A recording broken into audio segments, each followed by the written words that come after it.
this guy, and he told me he had died 3 times. One of the times said he was out about 12 minutes before they got him back to recovered. And so I talked to him about the white light and what he experienced. And what he told me was that he looked at me and said, all I can really tell you is that there's something on the other side. And I said, well, what is that? What do you think it is? He says, I can tell you this, it's not painful. Dying is easy.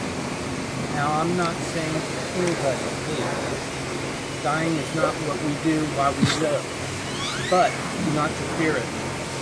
There is something on the other side. I don't know what that is. I haven't experienced it. But I do believe in the multiverse, that there are many universes. I believe that we're multi-dimensional creatures. We just don't know how to leave this universe and travel to another one. There are thousands of yous going on in different universes where you're a doctor or a lawyer, maybe a carpenter, maybe a president, who knows. But there's not just one.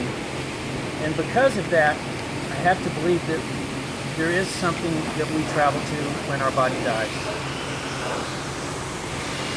Okay, so instead of me interrupting you like I did before we made this video, I know I'm annoying, but I know without a shadow of a doubt that it's a blessing.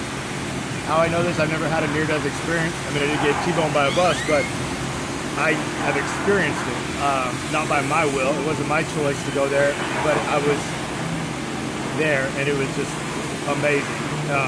And I felt like I was in heaven for maybe only a few seconds, and then I was pulled out and told to go tell others. Well, later that month, my mom put me in Houston Behavioral Hospital. After 2 weeks of being in there, they diagnosed me with nothing. And the counselor lady's like, just remember, antennas down. And then after that, I experienced 2, maybe 3 weeks, what it felt like 3 weeks in heaven on earth. Well, heaven on earth is super peaceful, amazing. I knew what I was supposed to be doing there. Ed, wouldn't you say that you stopped fearing death at that point? Well, so my worst quality for me is don't touch that, it's hot. Well, I knew what Spirit wanted me to do, and I still didn't do it. I basically left.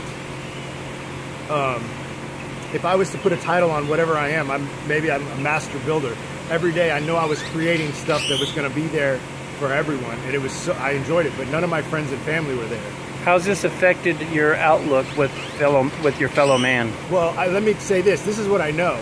If you're on top of the mountain and you know your mom's suffering, you do not go back down the mountain. You do what? You call on your higher power. You stay on top of your power.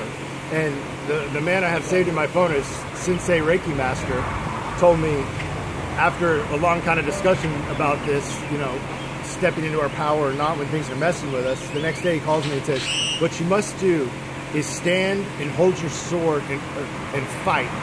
And I'm like, wait, you just said it. He's like, let me finish with your sword of love. Just love. You put your coat of armor, but your armor of spirituality. You must be protected. That's the other thing he told me that I need to work on it. I must protect myself. You have to protect yourself. So what's your daily routine to do that? Oh, I hope it's a lot easier for y'all. I feel like I don't have a routine now. It's every day. It's amazing, but I know this. It took me hours and hours every day before I would. Well, for sure, you got to be of service to man, to this world, first and foremost. You have to be selfless, not selfish. This is what I know for sure. We each have one of these fingerprints, and they're all different and unique. And we each can experience things differently. We each have a different part of our Creator.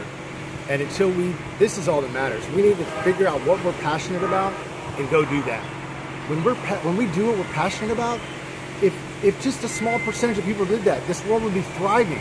It's like certain people are so good at certain things, and is that what they're doing? No, but that's what's required right now. And I just feel like I'm rambling on and on.